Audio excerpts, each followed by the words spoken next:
आज 19 अप्रैल 2022 की एक्सप्रेस के साथ हाज़िर हुआ हूँ। पहला कालम जो है वो अली अहमद ढिल्लों का है, तल्खियाँ के नाम से कालम लिखते हैं। उन्वान है सियासतदान ईदी ख़ानदान से सबक सीखें।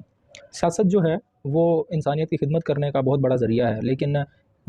मुसन्निफ़ लिखते हैं, लिखने वाले कालम निगार लिखते हैं कि लग ऐसे रहा है कि अब जो है वो सियासत जो है वो सिर्फ़ इक़्तिदार के हसूल का ज़रिया रह गया है। क्योंकि जो पै दर पै आजकल वाक़यात और हालात हुए हैं, उससे सिर्फ़ और सिर्फ़ ऐसे लग रहा है कि जिनको सिर्फ़ इक़्तिदार चाहिए, बाकी इंसानियत की जो खिदमत है वो इनका मतमा नज़र नहीं है। तो इसमें इन्होंने जो बिल्किस ईदी है उनका ज़िक्र किया है कि एक पिछले दिनों वायरल भी हुई थी तस्वीर एक लड़की की। वैसे तो काफ़ी सारी लड़कियां और बच्चे थे जो कि अब्दुल दी और बिल्किस ईदी ने जिनको झूले में से उठा के उनको बड़ी अच्छी ज़िंदगी दी और वो सक्सेसफुल लाइफ गुजार रहे हैं। लेकिन एक लड़की थी जिस जो कि अब अमेरिका में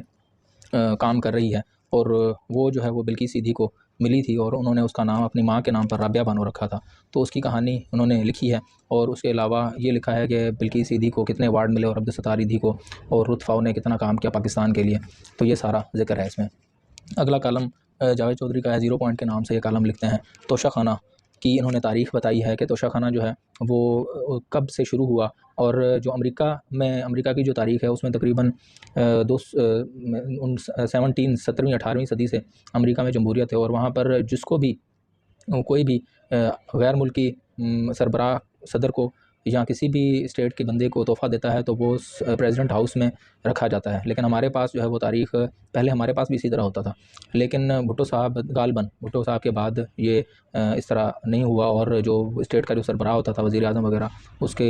20% दे के तो वो अपने नाम पर ले लेता था, इस्तेमाल कर लेता था। लेकिन जो इमरान खान साहब ने तोहफ़ा ले के और फिर बेचा है वो उसके बारे में लिखा है कि ये उन्होंने सही नहीं किया और इसको पीटीआई वाले जो हैं पाकिस्तान तहरीक इंसाफ वाले वो उसको जस्टिफाई कर रहे हैं कि ये बहुत सही है क्योंकि आपने एक चीज़ ले ली है और आप जिसको जहाँ मर्ज़ी बेचो। तो क्योंकि वो एक स्टेट की चीज़ थी और उसको बेचा गया तो ये अच्छा नहीं, इनकी नज़र में ये इस तरह नहीं होना चाहिए था। अगला कालम है अवामी कालम के नाम से मोहम्मद सईद आराई ने कालम लिखा है, एक ऐसा भी दौर था। इसमें इन्होंने जो तहरीक अदम एतमाद के दौरान जो भी साबिक़ वज़ीर आज़म ने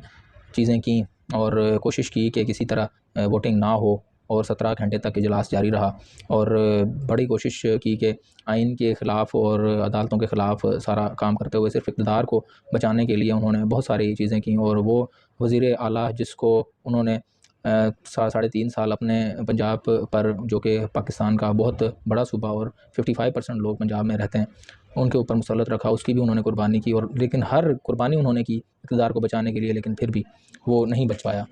इसके बारे में इन्होंने ये सारा लिखा है। और अगला कालम आखिरी कालम है दिल की बात, वसअतुल्लाह खान का कालम है, डिजिटल सूर क़यामत क्लिक हो चुका है। इसमें इन्होंने ये सारी चीज़ें लिखी हैं कि पहले जो है वो सच और झूठ होता था या सच होता था या झूठ होता था, लेकिन आजकल जो है वो फ़ेक न्यूज़ जो है वो डिजिटल मीडिया ने पता नहीं कहाँ से कहाँ पहुँचा दिया। एक चीज़ जो है वो वायरल करनी हो तो आपने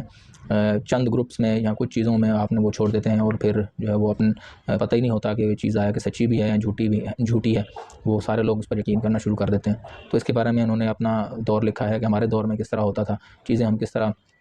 करते थे और कितना मुश्किल होता था चीज़ को जो है वो फैलाना। लेकिन अब जो है डिजिटल दौर में ये चीज़ें बहुत आसान हो गई हैं जो कि बहुत ही ख़तरनाक भी है क्योंकि एक गलत ख़बर जो है वो काफ़ी कुछ नुकसान भी कर सकती है और ये सारी चीज़ें हैं। वीडियो देखने का शुक्रिया।